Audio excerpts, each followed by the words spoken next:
You are alive. I don't know what to feel, relief or regret. Watson, my friend. You are not in a good state, Holmes. Neither are you. I suppose not. Can you walk? Not without your help. Why did you fake your own death? And who were those men? I have to carry on with the investigation. Alone.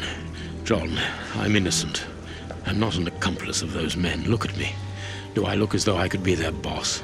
Am I in a position to give such orders? What a relief. Oh, my God, what a relief. But how? Curare, hemlock, a few Indian plants, and sheep's blood to create the impression of death. A pathologist who owed me a favor for the death certificate. Holmes, I was talking about this affair of...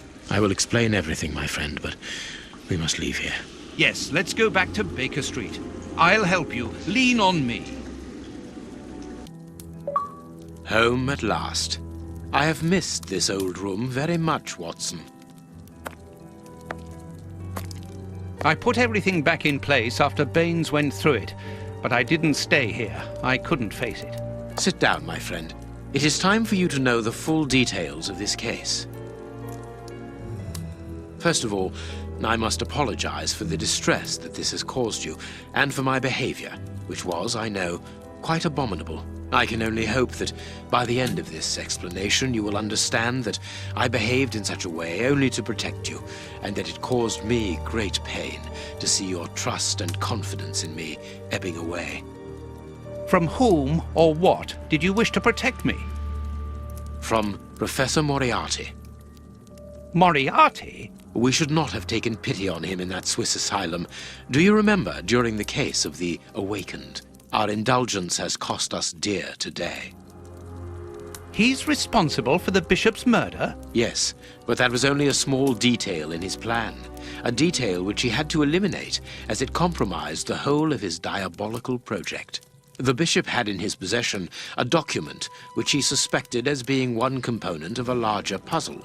The ramifications were unknown to him, but he considered the matter as sufficiently important that he should consult me. The day before our macabre discovery, his nephew, who was in his confidence, brought to him an important element which helped him understand Moriarty's grand plan. It was at that moment the two men began to comprehend the seriousness of the situation. The bishop then decided to contact me. Against his nephew's wishes? Was that what they argued about?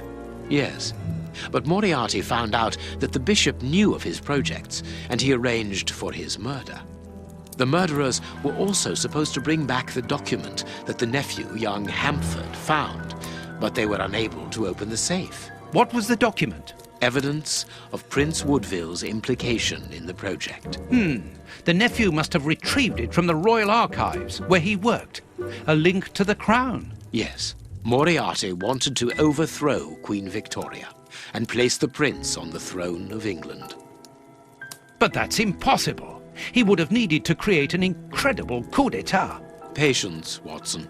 First of all, Moriarty placed his pawns so they might begin to develop and encourage a tense atmosphere, ready to discredit the Queen and thereby raise Woodville's popularity. And provoke a famine, so that the prince's soup kitchens could begin distributing food and he would appear as a hero.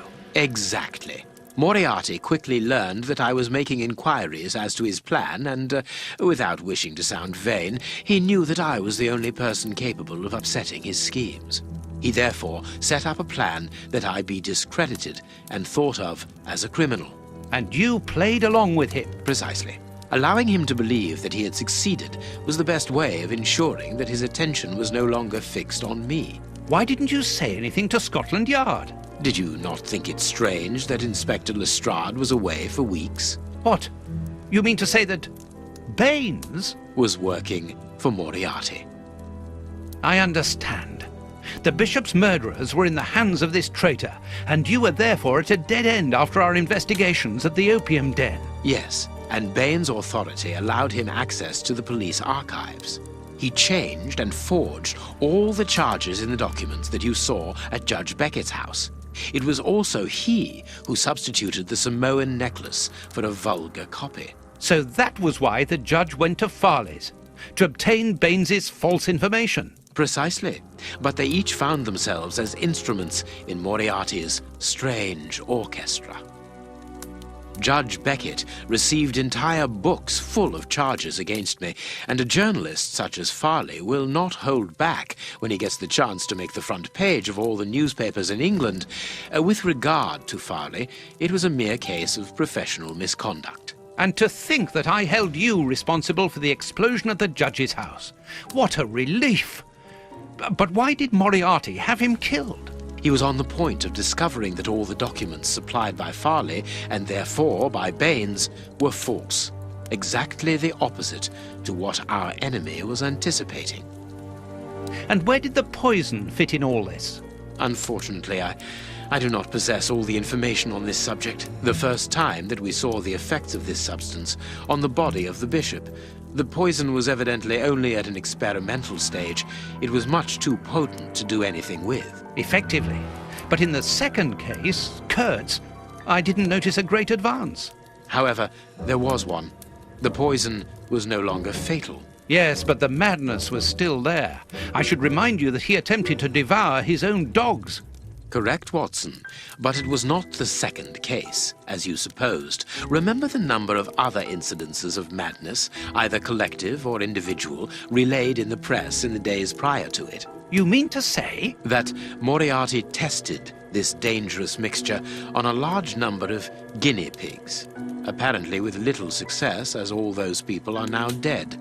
I say apparently, because I do not have the least idea as to the result Moriarty was hoping for. And that's where Hans comes in, isn't it? Moriarty needed him to devise the substance's final formula. And so you helped Hans to escape, so he might lead you to it. Yes, but things did not go as I had planned. The professor's men got their hands on him just after his escape.